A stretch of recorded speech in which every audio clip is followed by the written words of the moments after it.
Allah tahu bahwa kita dalam setiap hari kita, setiap waktu yang berjalan, potensi untuk berdosa itu ada.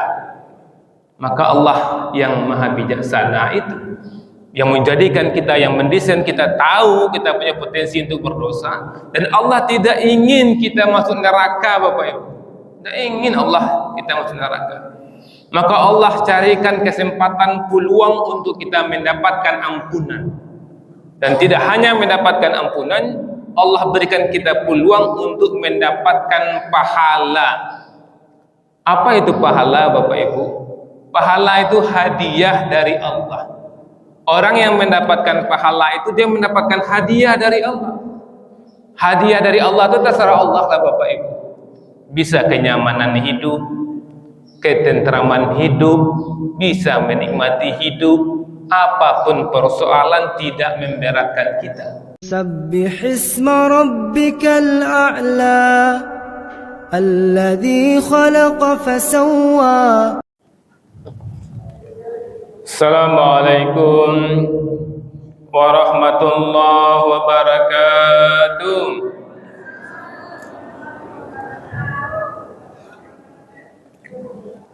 A'udzubillahi minasyaitonir rajim. Bismillahirrahmanirrahim. Alhamdulillahirabbil alamin. Asyhadu an la ilaha illallah wa asyhadu anna Muhammadan abduhu wa rasuluhu la nabiyya ba'da. Allahumma salli ala sayyidina Muhammad wa ala ali sayyidina Muhammad. Ibadallah, ittaqullaha haqqa tuqatih wa la tamutunna illa wa antum muslimun. Faqala ta'ala fi kitabil karim, a'udzu billahi minasy syaithanir rajim. Bismillahirrahmanirrahim. Alif lam mim, zalikal kitabu la raiba fihi hudal lil muttaqin. Sadaqallahul azim. Bapak-bapak, ibu-ibu yang sangat kami muliakan, dan anak-anak kami yang kami muliakan, yang kami cintai, yang kami banggakan. Alhamdulillah, kita bersyukur kepada Allah, Bapak Ibu, kembali dengan izin dan rahmat Allah, Allah hadirkan kita di masjid ini. Bermohon betul kita kepada Allah, Bapak Ibu, hadirnya kita di masjid ini benar-benar tercatat di sisi Allah Subhanahu wa Ta'ala, dan kita semua mendapatkan pahala terbaiknya. Dan bermohon betul kita kepada Allah, Bapak Ibu, kiranya setiap detik yang kita lewati benar-benar bernilai ibadah. Bapak Ibu, penduduk surga yang masih berada di dunia yang kami muliakan, terbayang kami suasana Bapak Ibu ini mengantuk berat ini kan. Jam 3 tadi sudah bangun, sudah tahajud.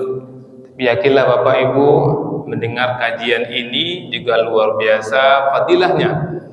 Mungkin ilmu tidak bertambah, mungkin ya Bapak Ibu, mungkin karena itu kaitusi misalnya disampaikan oleh Ustadz, mungkin ilmu tidak bertambah, tapi pahala bertambah. Dan majelis ilmu ini Bapak Ibu dihadiri oleh malaikat. Malaikat menyaksikan. Malaikat tidak hanya menyaksikan, Bapak Ibu, mendoakan kita agar kita mendapat rahmat, agar kita mendapatkan ampunan. Maka kita lihat Bapak Ibu, ada sebagian jemaah yang sering dari masjid ke masjid itu Bapak Ibu, ketika berada di masjid itu jemaah itu dalam kelompoknya diambilnya buku, diambilnya kitab, wadangan sebentarlah, dia baca kitab sebentar saja kali 5 menit. Nah, ketika itu dia sudah menghadirkan majelis ilmu. Ketika itu dia sudah mengundang malaikat untuk hadir, mengundang malaikat untuk mendoakan. Jadi kami mengajak diri kami dan Bapak Ibu semua, kalau memang kita tidak ada kegiatan yang mendesak, asalnya bisa bertahan sejenak, alangkah baiknya kita mendengarkan kajian di mana saja kita berada, di masjid manapun Bapak Ibu. Misalnya mau menumpang dalam perjalanan sehingga kamu masjid sebentar untuk sholat, lalu ada kajian, dan rasanya bisa menunggu waktu untuk tidak langsung berangkat, tunggu sebentar, menunggu sebentar itu mendapatkan fadilah ilmu Bapak Ibu. Bapak Ibu yang kami muliakan, subuh ini kami ingin mengajak kita semua bagaimana mendapatkan ampunan dari Allah dan bagaimana mendapatkan pahala terbaik dari Allah Subhanahu wa Ta'ala. Semua kita Bapak Ibu pasti menginginkan ampunan. Kenapa kita semua menginginkan ampunan? Karena kita manusia ini Bapak Ibu berpotensi untuk berdosa. Besar sekali potensi untuk berdosa Bapak Ibu. Karena memang pengaruh dosa itu hadir di depan kita. Kenapa hadir pengaruh dosa di depan kita? Memang karena kita diuji di sini Bapak Ibu. Maka Allah tahu bahwa kita dalam setiap hari kita, setiap waktu yang berjalan, potensi untuk berdosa itu ada. Maka Allah yang maha bijaksana itu, yang menjadikan kita, yang mendesain kita, tahu kita punya potensi untuk berdosa, dan Allah tidak ingin kita masuk neraka Bapak Ibu. Tidak ingin Allah kita masuk neraka. Maka Allah carikan kesempatan, peluang untuk kita mendapatkan ampunan. Dan tidak hanya mendapatkan ampunan, Allah berikan kita peluang untuk mendapatkan pahala. Apa itu pahala Bapak Ibu? Pahala itu hadiah dari Allah. Orang yang mendapatkan pahala itu dia mendapatkan hadiah dari Allah. Hadiah dari Allah itu terserah Allah lah Bapak Ibu. Bisa kenyamanan hidup, ketentraman hidup, bisa menikmati hidup, apapun persoalan tidak memberatkan kita. Karena sesungguhnya Bapak Ibu, persoalan-persoalan itu tidak berat. Yang berat itu apa? Pikiran kita Bapak Ibu. Bako suami ambo mendeliko, bako anak ambo mendeliko, bako mintu ambo mendeliko, bako bos ambo mendelitu. Itu pikiran-pikiran yang besar. Maka orang yang mendapatkan pahala salah satunya itu Allah tenangkan pikirannya Bapak Ibu.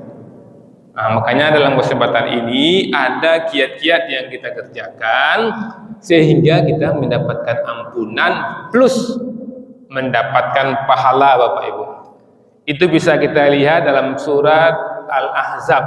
Ya, surat Al-Ahzab ini surat 33 juz 22 di ayat 35-nya. Apa kata Allah di sini Bapak Ibu? Innal muslimina wal muslimat. Sesungguhnya laki-laki muslim dan perempuan muslim. Ayatku Bapak Ibu ujungnya apa? Lahum maghfiratan wa ajran azim. Merekalah yang mendapatkan ampunan dan wa ajran azim, dan pahala yang besar. Siapa yang mendapatkan ampunan dan pahala yang besar itu? Innal muslimina wal muslimat.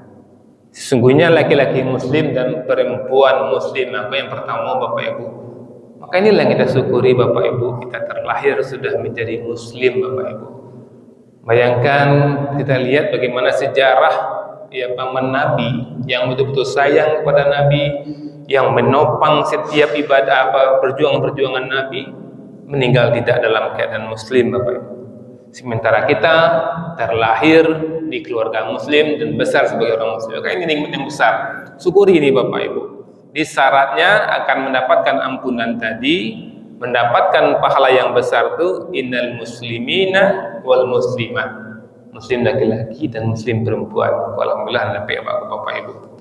Kemudian wal mu'minina wal mu'minat. Laki-laki yang beriman dan perempuan yang beriman. Dia tingkian leh wala Islam la bijala la bersahadat Pak.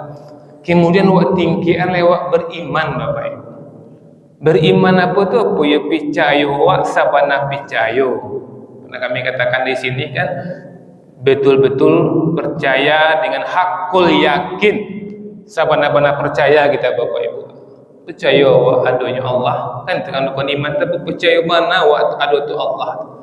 Percaya ada malaikat. Nah, seperti kata Ustaz kita semalam ni kan, wak percaya je malaikat apa sana? Malaikat maut sana kan? Malaikat rakib dan atid lupa yang mencatat perbuatan awak.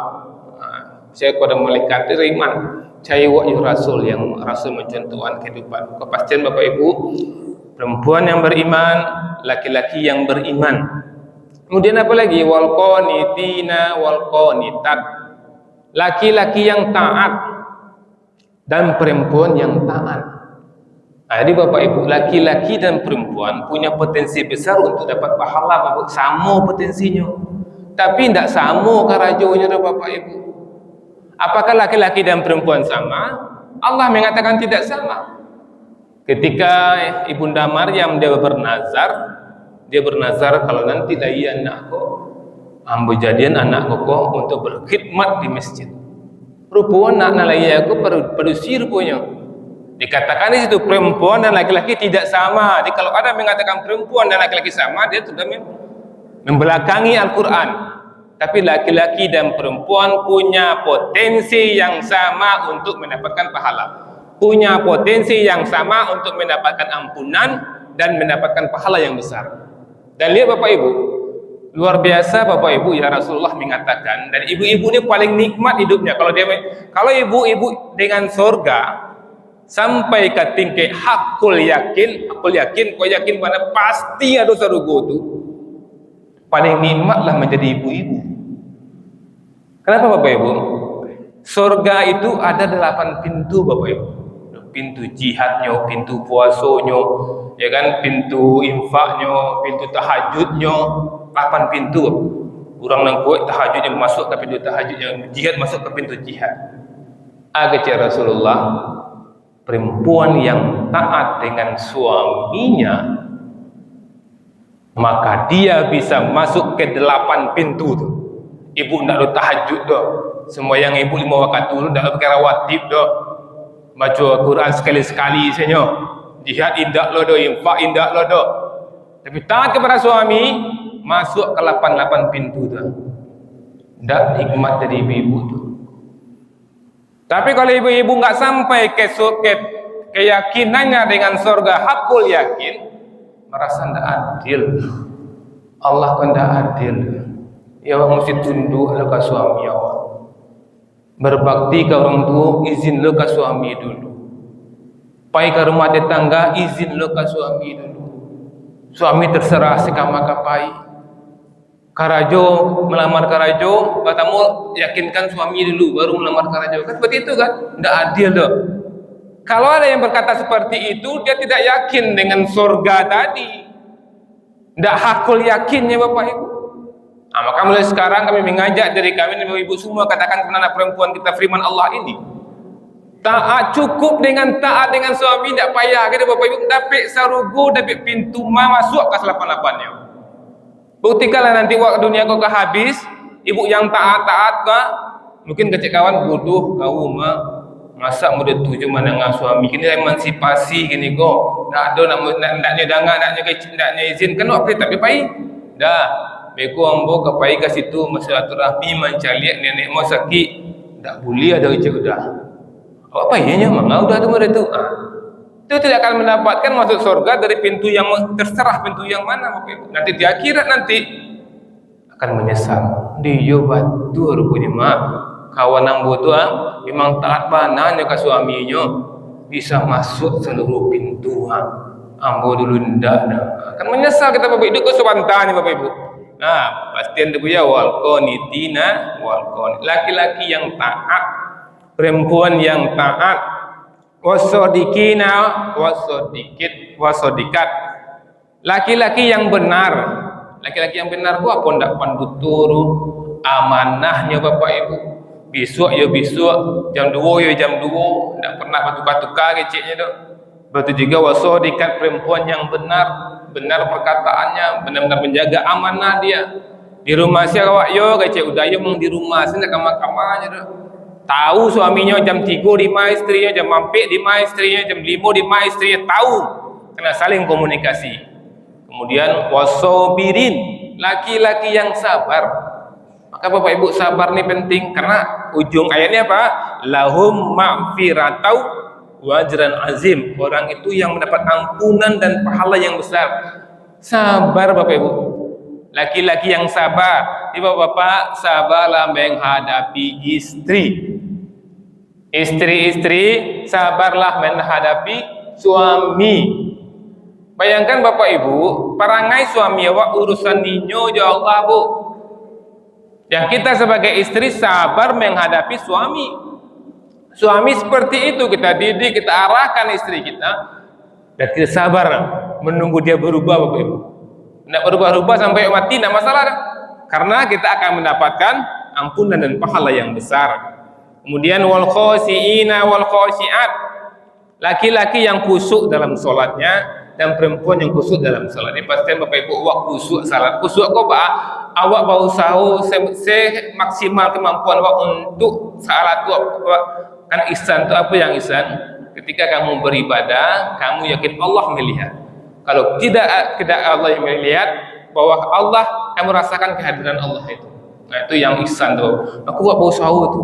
Ketika awak salat, panganan takama-kama balian-balian. Panganan takama balian-balian.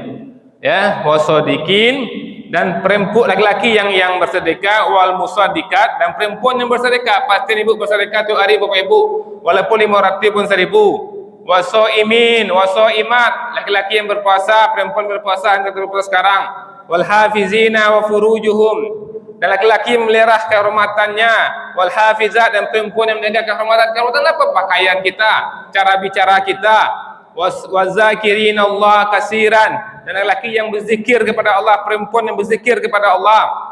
Adallahu lahum maghfiratan wa ajrun azim, Allah menyediakan bagi mereka ampunan dan pahala yang besar.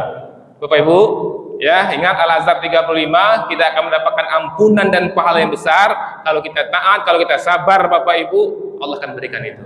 Itu pengajian kita Bapak Ibu, kami ingatkan alhamdulillah insyaallah hari Senin jam 7.45 kita melaksanakan salat Idul Fitri di masjid kita ini.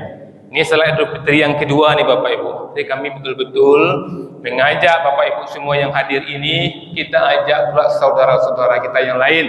Mana tahu perantau-perantau yang datang ke rumah kita, tetangga-tetangga kita, sepupu kita, ajak kita salat di sini. Dan kami juga mohon Bapak Ibu semua, kan kita sudah tahu Bapak Ibu, ini lebaran yang kedua kan, Idul Fitri yang lalu Bapak Ibu banyak kami lihat yang berperanan, ambil peranan itu kembali.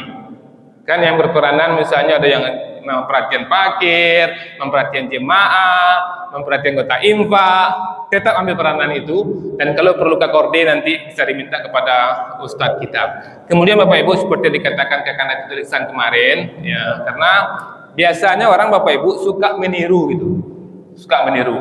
Jadi kami mohon bagi jemaah-jemaah tetap kita bawa kendaraan, kalau motor langsung di SD ya Madam.